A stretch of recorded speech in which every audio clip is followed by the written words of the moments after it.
I can create whatever it is that I want that I know will help other people. You're trying to sell a course on social media, coming at them with English grammar is not very successful. Or my very first launch, zero people bought. When it comes to the success of a course, you need to make sure that people want to buy it. What should you know to be successful in language course creation? You will have the answer to this question right now. Stop and watch this video and you will get the secrets. Hi, my name is Daria and welcome to Introwise. And I would like to remind you that Introwise is all about inspiration, tech and business, and you could be registered in 3 minutes and for free. Kate, so to warm up, just tell me please, who are you in one word? I'm a mother. That is the most important part of my life now. I'm 38 years old. I've got 2 wonderful kids. And the everything else really has been built around the fact that I am a mother. Yeah, great. I really appreciate you that you sincere with me. I could feel it really. So, and now we go to your course, and from the start, it was an absolutely baffling complexity. What did you like to steal from you today, if you would have one more launch of the course? Oh, is to just remind teachers that they can create whatever they want. When you're teaching people and you're trying to sell a course on social media, coming at them with English grammar is not very successful, or at least it wasn't on my side, because people don't want grammar. My very first launch, zero people bought. I had 0 emails, 0 anything. Why? What is the answer for it? What was wrong, really? There was definitely a few things wrong. I would say the first thing was that I did not make sure that what I was producing was something that people would buy. Again, it was like, do you need English grammar? And they're saying yes. And then I'm like, excellent, here's this wonderful English grammar course that I know has helped people. And they're like, ooh, maybe later. And that was the disconnect. So for me, that was the biggest problem. But of course, there was, my sales techniques were very young and dumb, let's say, at the time. My website was very premature. I had no testimonials because I was too embarrassed to ask my already students, and no one had bought anything new yet. And how to make this sure that this course will be sellable, I could say like that. So what should be in this course? How you should create it? I say scale down in this fact because a lot of English teachers, other language teachers as well, we have so much information that we think that our course should have everything. We're like, great, I'm going to make a course. I'm going to put every single thing I know into this course and everyone will love it and everyone will benefit. And no one wants to know every single thing another person knows. So scaling down for me is like, let's think of a group of your intermediate managers. I'm always a business coach, so my examples are to business. You've got intermediate managers and they need to interview people. You give them a list of all of the questions and how they should be said perfectly. There's templates, there is, resources all packaged up in this course. And it's very, very small. It's like 6 modules and it gets your intermediate managers from where they currently are, which is unconfident in interviewing in English, to skillfully, confidently interviewing in English. And that's it. That's your package. And then you talk to people when you want to make a sale, you talk to intermediate managers about the need for skillfully and confidently interviewing in English. And that product that gets them from here to here will sell far better than absolutely everything from beginner to advanced level business English for everyone. Right? Yeah, it's a time, I just would like to add that it's a time of a micro-learning. Kate, how would you describe the smart course that really very good for monetization? Okay, I would say Time efficient. Like you said about micro learning, people don't want a 120-hour course. They want to get all the information in 20 minutes. So if you can get them all the information in 20 minutes, they'll buy that course. Extras. So add in a few bonus resources that you know are incredibly helpful for this one person. And then that third adjective is going to be, let's come back to scaled down. We don't have to niche down, but scale down. And then later, if you want to make another scaled down product and another scaled down product, then you want to combine them all, and then you've got your big product. It's totally fine. But scale down. Think of one kind of person and create something that will help them get from where they are currently to where they want to be. For you, for now, how you could describe this ideal customer, what age, where they live, and so on? Okay, so because I have the two different Instagram pages, obviously we have two different ideal customers. One being online teachers who are looking to create some sort of passive income in their already running teaching job. Yeah, let's talk about them, because today it's more about teachers and yeah. So for me, the ideal client there is, it's kind of wide in the sense of where they are in their business. We have some people who are starting out brand new and they just want to create something that they can use as a resource for themselves in the future. And then we also have people who've got fully booked schedules but are tired and they are overwhelmed and they're not increasing their prices or making enough money to really enjoy their life. So how can they then also create something that runs on the side? Yes, that's a great description.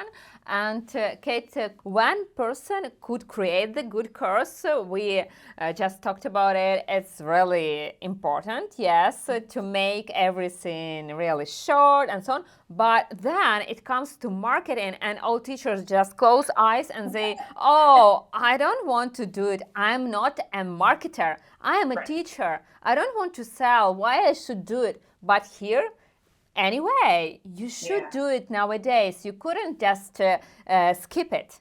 Now, myself and my business partner, the majority of the money that we have made has been organic. How, Kate? How did you do it organically? We have also our product Introwise. Yeah, we are just work very much on it, but it takes a lot of time. It does. It takes a lot of time, and that's okay. When we're talking about organic sales, I think there needs to be a combination. I actually find organic sales easiest because when we're talking about paid sales, you have to get so much information into a quick video or a quick caption that includes elements of know, like, and trust right there with in your caption and your video, that for me, I actually find organic sales to be the easiest form. So this is showing up on your social media regularly. On Instagram, it's usually once a day to 5 times per week. When I was first starting out on my English Anywhere page, so this is the one I've been running for now 4 years, I made a post every single day. I was in my stories every single day, and now at this very moment, it's 125,000 followers. But that felt like it took forever.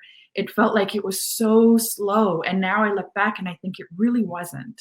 If we are talking about the marketing on Instagram, what is the most specific things about the promotion of yourself? Okay, organically, if it takes. So let's talk about a little bit Instagram. How language coaches could market themselves? What are the best ways, and what are the difficulties maybe you had? Value, value, value. And then we assume that value equals teaching. Okay, so for a long time, I was doing it myself. I was creating value posts that were expressions of the day and phrasal verbs of the day. Yeah, I love how you do it. Every time I got behind my camera, I would give a little lesson, and then I would post, and then I would, run away. And I remember someone saying, my networking guy saying, you need to show who you are. You need to show more of your life. And I remember thinking, they don't care about my life. They don't want, they don't want to see all this. They don't want to see what I'm cooking. There is an English page. But that was actually wrong because they want to see, they need stories of you. So if you're only ever posting word of the day, phrasal verb of the day for English learners, then they're never going to actually see you as much else. So one thing I say, and we actually have a content calendar specifically for online teachers, one thing that we have in every single month is to introduce yourself to your new followers. It's a great post. And How often should you do it? I say once a month. Once a month. Yeah. Okay. Yeah. I've heard other coaches say once a week. I personally find that a lot, but once a month is just enough. So and I do it differently every time. So I'll say, for example, one of them will just be talking about all the places I've taught and where I've taught and who I've taught and telling a funny story. And that for me is an introduction post. And then I'll say, tell me, in the comments below, tell me your name and where you're from. And then in my stories, I will tell stories about my learners. Today someone was asking about this, and this is what I explained to them. Yeah, and what It's about the idea that people want to become one of your learners? Yes, they would like to express what they think. It's also what you mentioned, very important. But what about topic that you should pick up for the course? The course was created from questions from my business English learners. I created video content explanations of exactly what they needed. And then that was intended to be helpful for them. And now we have what is now become our Business English Academy, which is how to answer the phone, how to write emails, how to manage complaints, how to give bad news, as well as updating your grammar, increasing your vocabulary. And then we've got a bonus listening course from friends from all over the world who sent it to us as an extra bonus. You use different options for creation, the content, free options and paid options. And there I would like to know your opinion, how to blur the lines carefully between free and paid. Because for most of the teachers, it's really a problem. One problem, especially in my industry, is that we start out talking to our followers who message us every single day. But the problem is that the followers that message us every single day tend to be the ones that only want free. And that's a really interesting dichotomy, because every time I've put out a course, I've always expected that my people, my diehards, my biggest fans, if you will, are going to be the first people knocking down the doors to buy this course. But in actuality, then somebody I've never talked to buys my course and sends me a message saying, "Hi, I just bought your course. I can't wait. I saw this, I started following you because of this post, and I've loved you ever since." And they've never told me that until the moment they bought the course. You want to talk to the people in the back who are quietly listening, and then one day they just go, "Yep, this is my time." That is the organic sales route, right? So when I like to see Instagram really as the top of the funnel, but you can use Instagram as an entire business funnel. They just have to get to know you a little bit more. They have to get to like you a little bit more, and they have to trust you. This is the know, like, and trust element of any buyer online. As I know, there are some cases when people produce a product and it takes like 1 year to do this conversion from the buyer to customer, or from the follower to customer. For you, how it looks like, how to minimize it? Well, if you're only creating content to bring in new followers, you're not going to turn any of those followers into buyers. You have to do like a 50-50. You create content for new people to find you, and then you create content for your current people to love you. I just searching some trends about pricing, and people say that there should be like flexible pricing options. Sometimes teachers or coaches invite you to pay half price of the course and then half in a month or something like that. How to be I could say, flexible this way to have more clients from your price? I think pricing is so tough. I really struggled with that one at the very beginning as well. It's really hard for me to talk, or it was really hard for me to talk about money when I first started. So you tend to look at other courses put on by other people and you kind of take your pricing accordingly. At least that's what I did.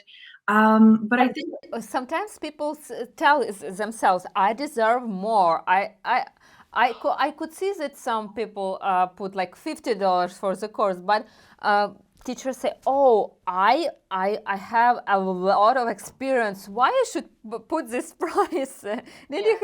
yes, and they're right. I mean, the pricing is always a struggle because on one side, I'm like, I have so much information and I know this will be great for you. And then the other side is, yeah, but then if no one ever buys it, no one like if it's way too expensive and no one ever buys it, then no one will ever get there.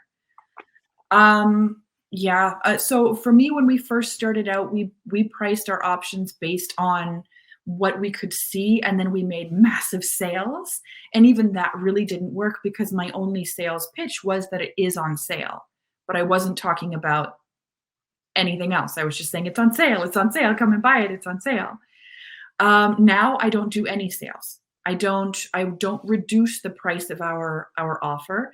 At one point, instead, we did a 5-month offer where they could, pay in 5-month increments, but it ends up being a lot of people who then commit to something and then don't recognize it, and then their monthly payment defaults. So I have to then communicate with them.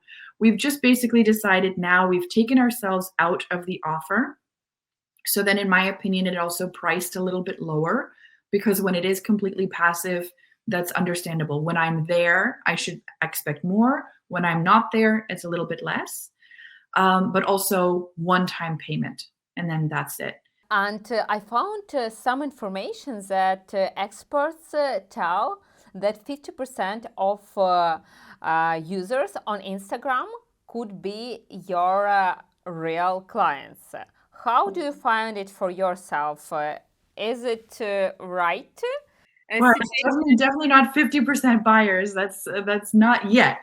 That would be great. I mean, I couldn't even say, when I had this many followers, we made this many sales. And now that it's 2 times that or 8 times that, it's 8 times more sales. I don't think it really works that way. I think for me, there is phases. The beginning of September seems to be like big surges. The beginning of the year, there's big surges. So I think it's just a matter of staying consistent for yourself, choosing a product that you are happy and confident in selling. I would like to invite you to do now brand Introwise questions. It's very short questions and very short answers. Are you ready for it? Short answers. I'll do what I can. Yeah. What is the best business advice from you? The best business advice is that actually most teachers believe that they are not course creators and that's not for them. But I actually truly believe that teachers make the best course creators out there. Great. What is your best time management advice? Know your strengths. Are you most productive in the mornings, afternoons, or evenings? And then schedule the things that you need more energy for when you're the most energetic. Yeah, it's take a balance, I could say, Alexandria. And why did you become a language coach? I actually became a language coach because I wanted to travel.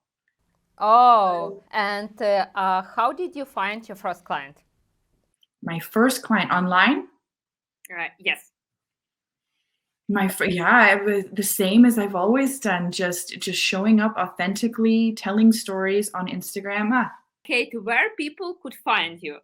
Yes. Okay. So I have, as I've said earlier, I've got 2 Instagram pages. So for the English learners, it's english.anywhere.de_Kate.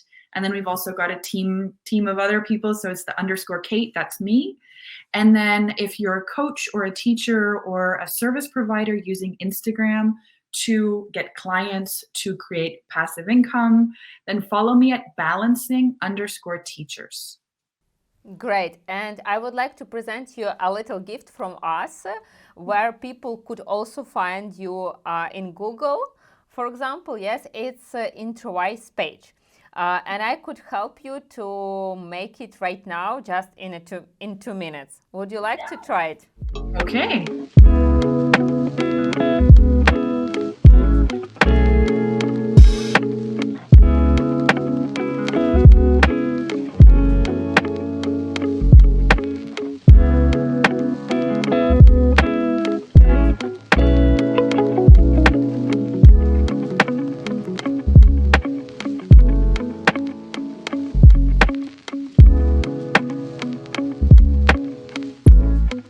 Thank you for being with us today. Subscribe to our YouTube channel and to my Instagram. Bye-bye.